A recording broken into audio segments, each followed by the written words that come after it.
All right, Jen.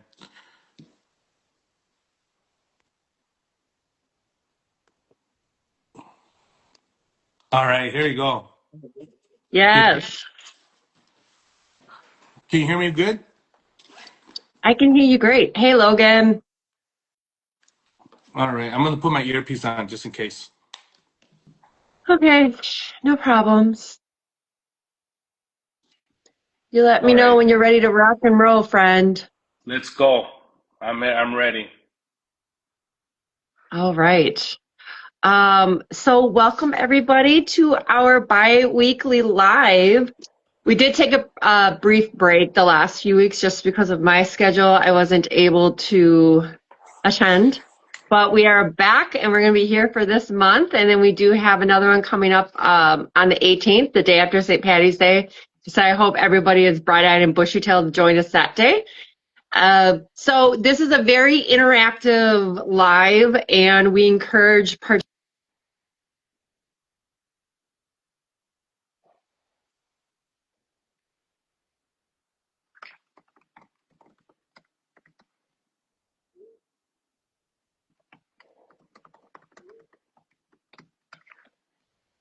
Are you there, Jen?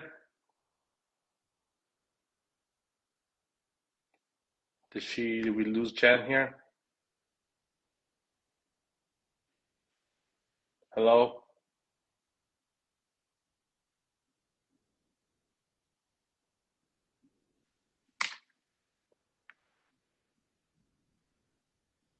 Jen, I think we lost you.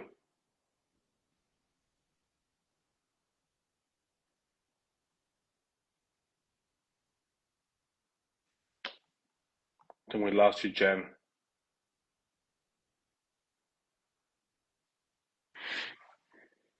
All right, here we go. I'm here. But for whatever reason, I can't. Let's hear. You're add as a moderator. Go live. Here. Let's do this. Okay, are you there?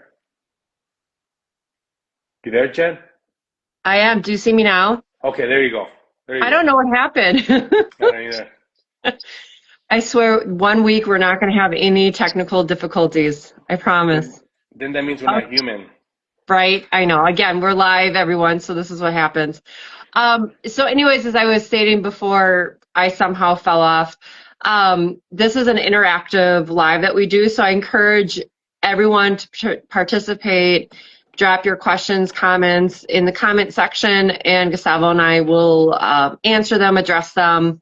Say hi when you join. The topic that we are going to discuss tonight is about what we are seeing in the headlines and another very hot topic that we are constantly being asked, and a false narrative that's going around for southeastern Wisconsin.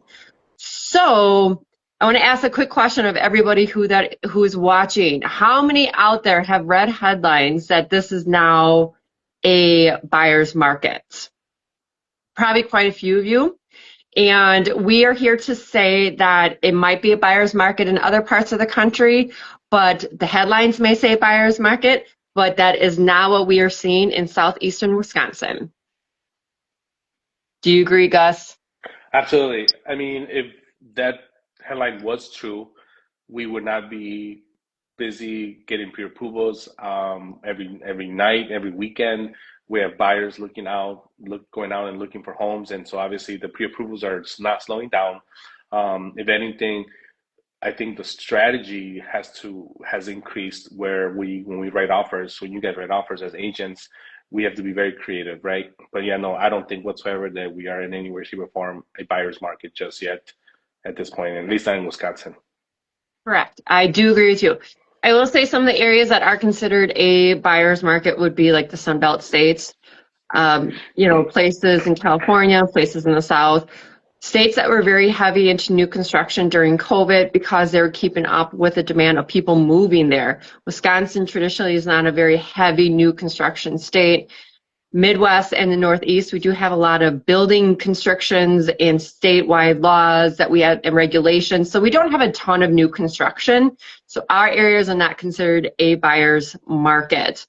And just for clarification, let me just kind of go over what a buyer's market is for those who are not aware.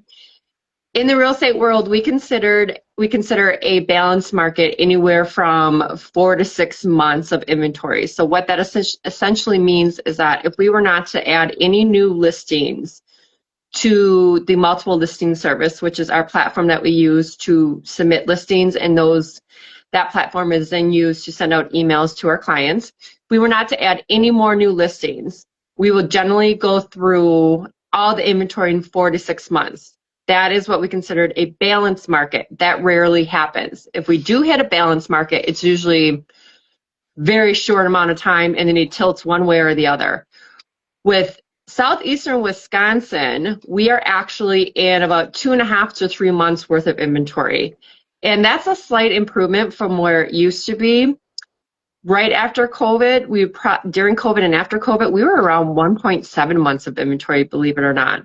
So while it may feel to some of our clients, Gustavo, that they're not finding anything, they're constantly competing, we are very slowly increasing in inventory, but we're still coming short of it. We have a ways to go, but again, we're around 2.5 months of inventory. So right there will tell you that in southeastern Wisconsin, we are a seller's market. So Jen, tell me, in layman's terms, what do you mean by 2.5 months of inventory? What does that mean? Let's tell our viewers. So that means that currently right now, there's only the amount of listings that we have. It will take 2.5 months to go through it all. And that's if we don't add any additional new listings.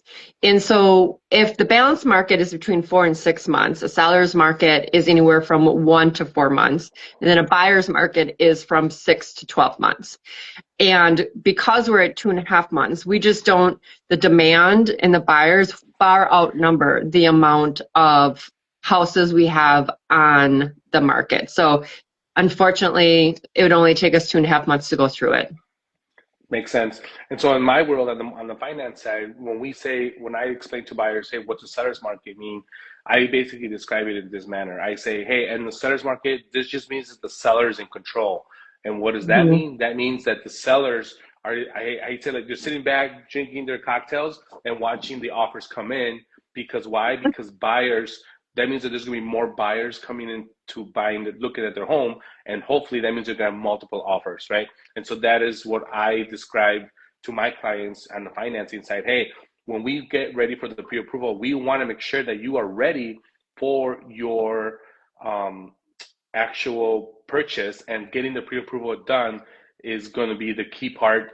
I explain to them, you explain to them as well. You reiterate what I say to them about, here are the different strategies that we can go ahead and implement as part of the offer, and more importantly, making sure that they're ready, because as you know, properties are moving fast, and financing is very important in this market, because the sellers are going to be acting quickly, because they have 3, 4, 5.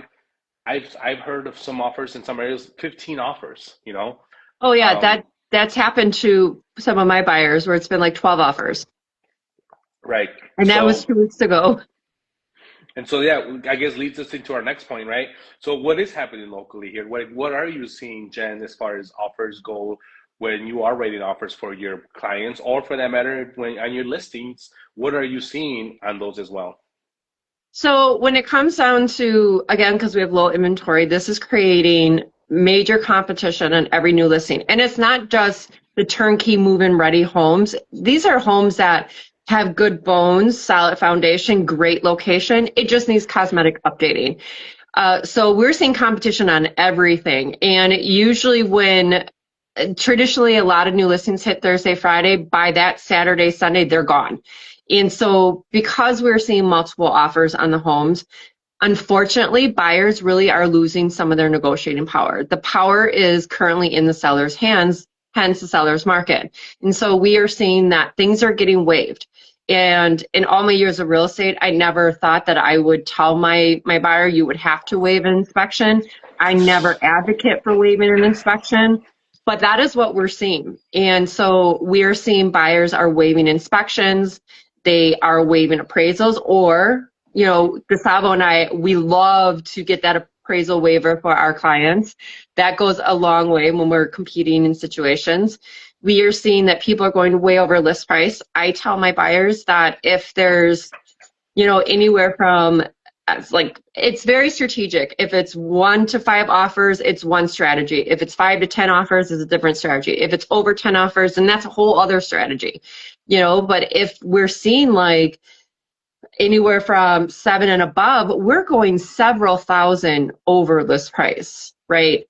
But I also tell my clients that you have to remember, don't be so shocked by the sticker price. We need to focus on your mortgage payment, your monthly payment, especially if this is your forever home. If you can afford that mortgage payment, then don't pay attention to the total amount of the home. And that's kind of like where you come in too, Gus, right? So when we're running numbers, you can go over the mortgage payment with them and give them some other ideas of how we can kind of lessen that mortgage payment for them. So it makes Right. it affordable, and it makes them want to move forward on a home. Right. And I mean, what I'm hearing you say, Jen, obviously writing an offer is very, very important. Writing the right offer is basically going to be the difference between whether or not you're going to win the house or not, right? So my job is to get the financing so that they're comfortable. But like, what would you tell a buyer in this seller's market about, hey, they don't want to waive inspection? What are you going to tell them? What are you going to suggest to them? I've had buyers, and let me give you one quick example. I've had buyers where they're going to say, I am, no matter what, I am not going to waive an Mm-hmm. inspection. How Mm-hmm. many home, how many homes do they need to see if they really truly want a home? How many homes do they need to see till they potentially finally give in? Or is it one of those things that, maybe we don't ever give in, and there's buyers that do eventually get offers and with an inspection, but then how do they win that? How do they win with an inspection? What is your strategy there? What do you recommend to them? So it's funny that you say that specific thing, because every buyer consult I go over the process, but then I also kind of mentally prep them for the competition because I know it's going to happen. Any home that is sitting on the market after the weekend is either a seller that's testing a high price. They didn't listen to their agent. They felt like their home might have been worth more, but then they regret it because it's still on the market and we have to lower the price. So an overpriced house, or a house that's on an extremely busy area or on railroad tracks, like those are the homes that are sitting, right? So, but almost every new listing is gone. And so when I have a consult with my buyers, I always go over some of the things that they're going to face. And when it comes to the inspection, that is the number one thing I hear. I am never waiving the inspection. I totally respect that. I got an inspection on my house. At the time, I was only competing against 2 other offers. It was very doable to do at that time. We do have caveats that we can do when my buyers insist on keeping the inspection. And so some of them, some will be, we're only going to do an inspection for informational purposes only. That way they get a hold of the inspection, they know exactly what they're dealing with, and they can decide if they want to move forward or not, because we still have that contingency in the offer. They're just planning on not asking for any defects to be addressed by the seller. We can also say that we're only worried about basement or foundation issues. Another one is, we can say that buyers are willing to cover up to $5,000 worth of defects before they decide to ask for any assistance from the sellers. So there are a lot of workarounds that we can do to keep that inspection in there. A nice thing that we are starting to see, and I will tell you that I'm very happy to say that my team is a huge advocate of this, and it's something that we try to do in every listing. We like to do a pre-listing inspection, and that is something that our seller will pay for.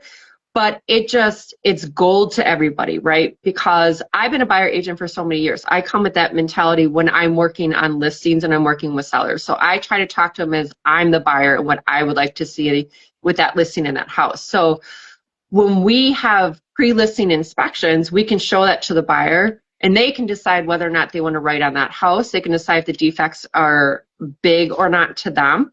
If they don't like it, we pass on the house. A pre-listing inspection will also, if a buyer is teetering between 2 price points and they know that there's not a lot of major defects, they may go a higher price point. So that is a trend that we're starting to see, is pre-listing inspections, which are great.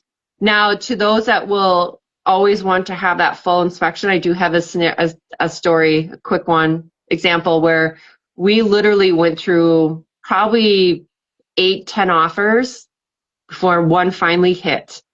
And that was in like the summertime when the market started slowing down. I will always do what my client wants me to do. If they insist on having an inspection, absolutely 100%. I agree with you. I just say, please have patience because it might take a while for for a seller to want to accept your offer. It's not always about price. It's not always about the contingencies that are in the offer, but those are the two main things. And another way that we can kind of go around it is if there are some homes that are still on the market a week or so, we can revisit those. And competition is going to be either no competition or very small. So maybe don't always go after the brand new listings. Go after some that might be on the market and maybe lessen some of your necessities. Maybe be okay with extra paint or carpet removal or stuff you have to do. Because if you can get a house with no competition, you get 100% full inspection every time. Which brings me to my next point. You actually get perfect timing as far as like when, like, yes, we're in the seller's market, right?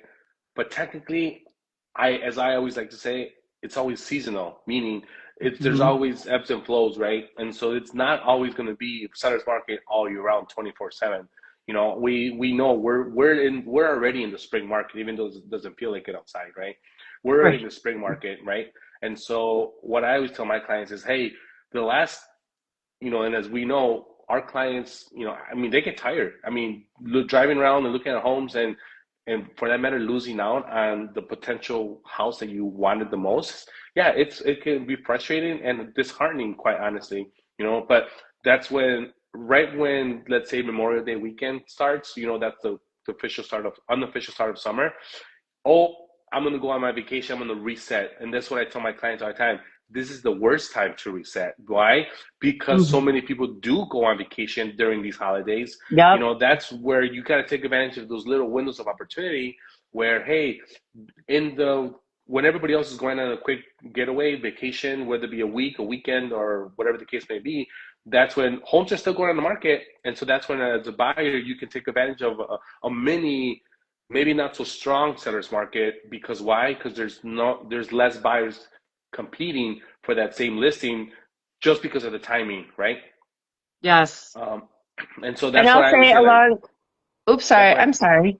No, I you was go gonna ahead, say go ahead. along with that thought process, October is usually the month where buyers have the most negotiating power because not only are we heading into fourth quarter and the holidays and no one likes to go in the snow and then it gets dark at 4 o'clock. So you're seeing the house in the dark.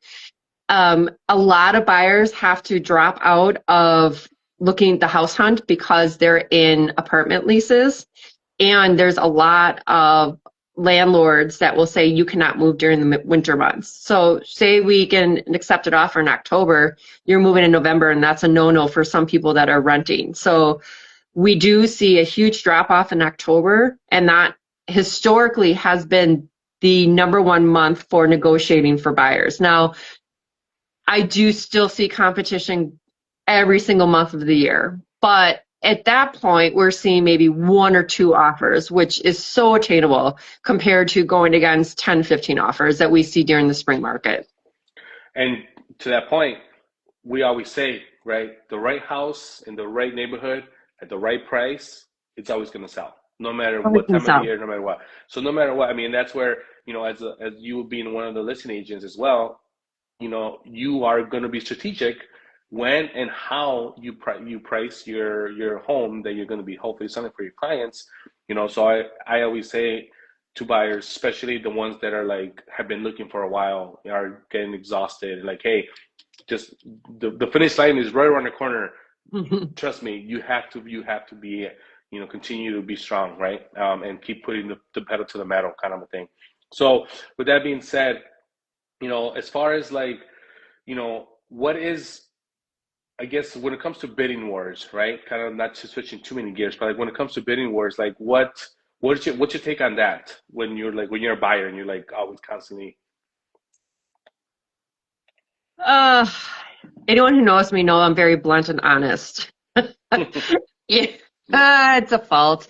Um, I hate bidding wars, to be honest with you. Like they're just, it's emotionally draining for me. It's emotionally draining for my clients. I have to be the one to give them the news that, I love giving the news, hey, they accepted our offer, and guess what? We beat out 10 other offers. Like, that is such a good feeling. I love seeing their reaction. Then I also have to give them the news that we lost, and everybody wants to know why we lost. What did we lose to? When I also tell clients, hey, I just talked to the agent, or I know it just went live this morning and we already have 5 offers and we have 30 minutes to submit an offer. They're like, what? Are you crazy? And then it's, what are the other offers? What are the price points? I will say that a lot of my clients, while they do listen to me, we sit down and have that buyer consult. I go through everything. I'm completely honest with them. I get them mentally ready. When the time comes for them to submit an offer against, when we're bidding in a bidding war, most clients will do what they feel comfortable doing versus logic that I'm providing to them. And I 100% understand it. Some of them just met me. Why would you trust me right off the get-go, right? We have to build that relationship, build that trust. And so usually most of my clients, probably by the 3rd or 4th offer, we get it accepted, because it takes, for a buyer, this is one of their biggest expenses they're going to make at this time, right?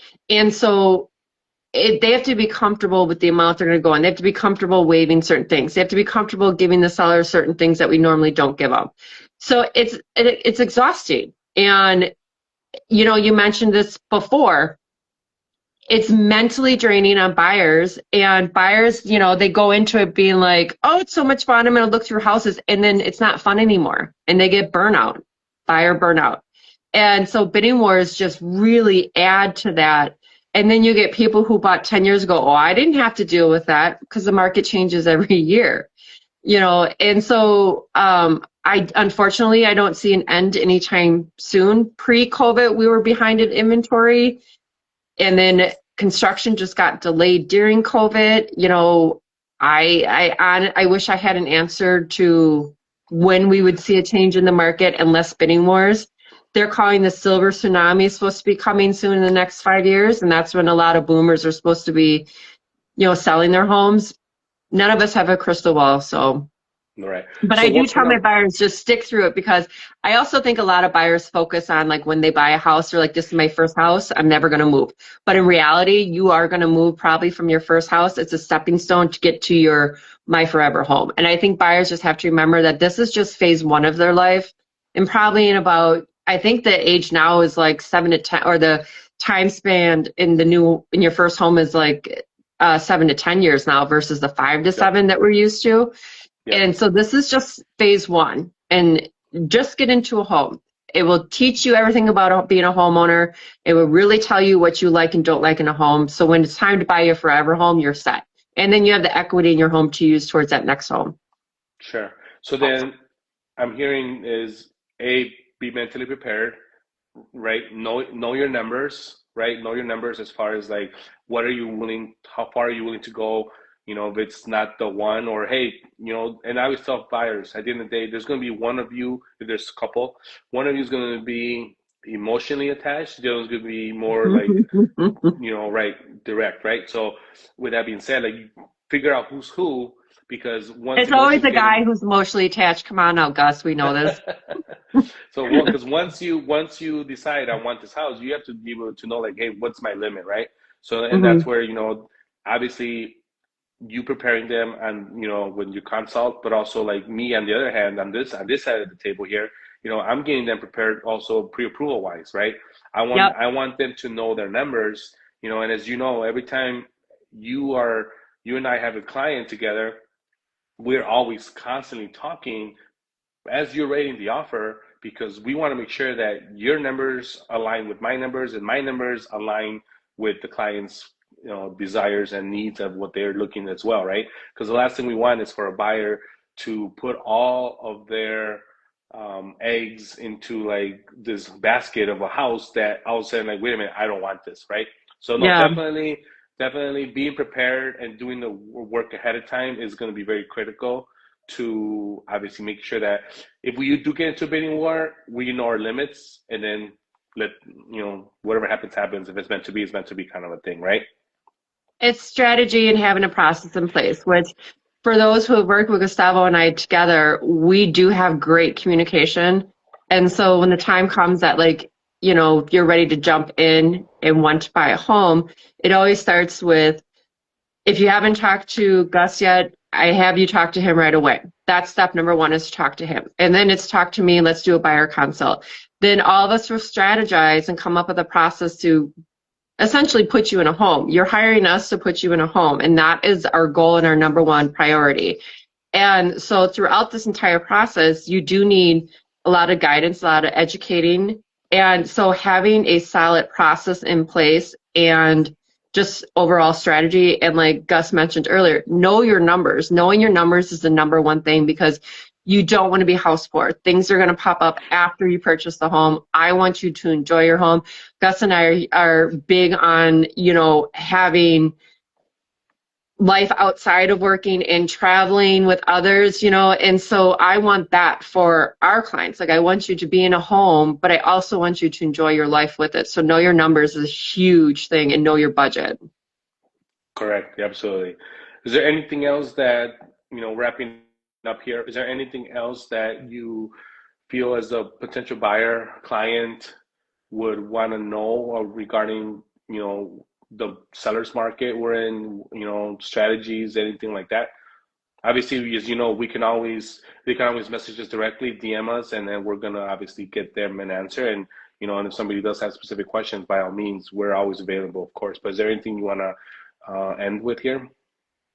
I think the biggest thing too, and again, anyone who watching, if you have questions or comments, feel free to chime in.